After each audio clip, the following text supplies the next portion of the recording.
Pasensya na kayo. Wala akong nagawa. Kung aatras tayo, siguradong mag-iiwan to ng malaking dungis sa dangal na Konoha. Kailangan siya mapatingnan.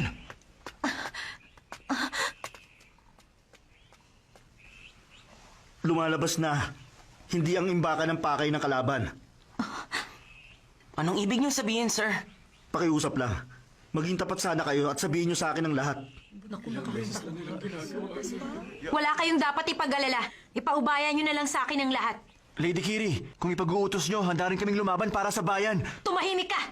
Sa tingin mo anong dahilan kung bakit ako humiling ng mga ninja sa Konoha? Pero, Basta ipaubayan nyo na sa akin to. Sumama ka sa akin. Sumama na rin kayo. Mukhang matutuloy na ang misyon natin. Pagkakataon ko na para ipakita ang galing ko. Nagtataka ako sa'yo Bakit mo nagagawang maging kalmado? Samantalang muntik ka nang mapatay kanina. Akala mo lang yun. Pinalapit ko talaga ang kalaban. Ginawa ko yun para masukat ko kung gaano siya kagaling. ganun ba? Matuto kang pumasa ng sitwasyon, Mitsuki. Ngayon, ano ba talaga ang pakay ng kalaban?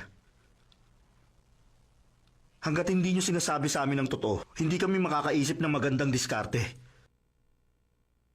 Tatanggapin namin ang misyon, kaya sabihin niyo lahat. Kailangan naming malaman yon. Ang titulo ng tulay. Yan talaga ang pakay nila sa amin. Ha?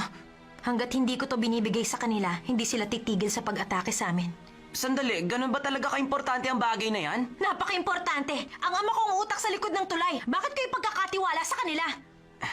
Boruto, kung ganun, sino pang nakakaalam nito?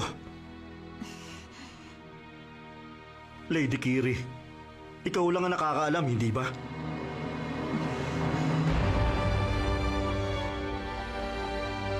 Isang ninja mula sa Konoha? Kusa nagpasya ang batang babae nang hindi man lang kumukonsulta muna sa amin. Bahagya akong nakipaglaro bilang pagbati sa kanila pero... Hindi mo na dapat ginawa yun. Dapat pinatay mo agad sila. Tumahimik ka dyan. Maaaring nasa panahon nga tayo ngayon ng kapayapaan. Pero wag mo sanang kalimutan na nasa Konoha pa rin ang magagaling na ninja na nabuhay mula sa Great War. Wala akong anumang balak na kalabanin sila. Anong gagawin natin kung ganon? Ano't anuman, kailangan lang naman nating makuha ang titulo, hindi ba? May ipapagawa ako sa'yo na kailangan mong sundin. Masusunod.